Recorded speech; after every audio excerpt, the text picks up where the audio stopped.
Good morning, all employers in Hong Kong. My name is Jima Garin, 40 years old, 151 centimeters and 48 kilogram.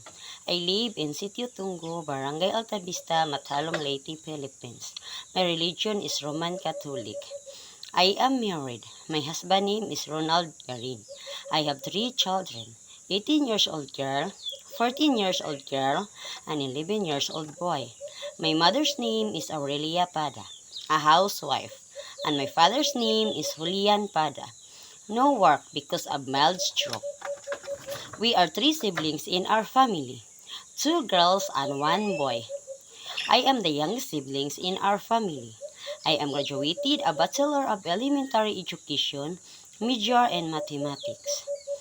After 1 year of my graduation, I get married. On July 2016, I work in Pagsanghan, Laguna as a housemaid. There are 2 members in their family, a disabled mother and her daughter.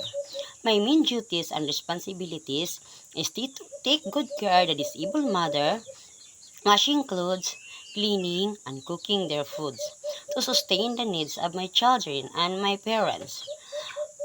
On August 2017, the disabled mother is died, and I decided to work abroad to continue support the needs of my children and my parents. On October 25, 2017 until November 8, 2019, I worked in Saudi Arabia. There are 6 members in their family: the mother, father, 2 daughters, and 2 sons.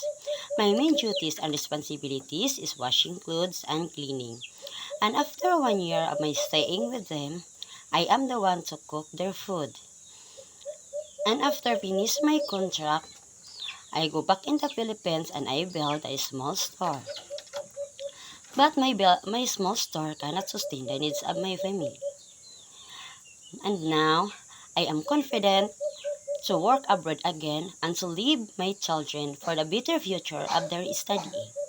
Mom and sir, I assure you that I have too much experience in working as a helper and also as a mother. Mom and sir, I'm kind, patient, honest, trustworthy, and hardworking person. And especially I love kids, to relieve them and to take care of them as my children. And also I love Pete. Mom and sir, please help me. And I'm looking forward to work with you. Thank you and God bless.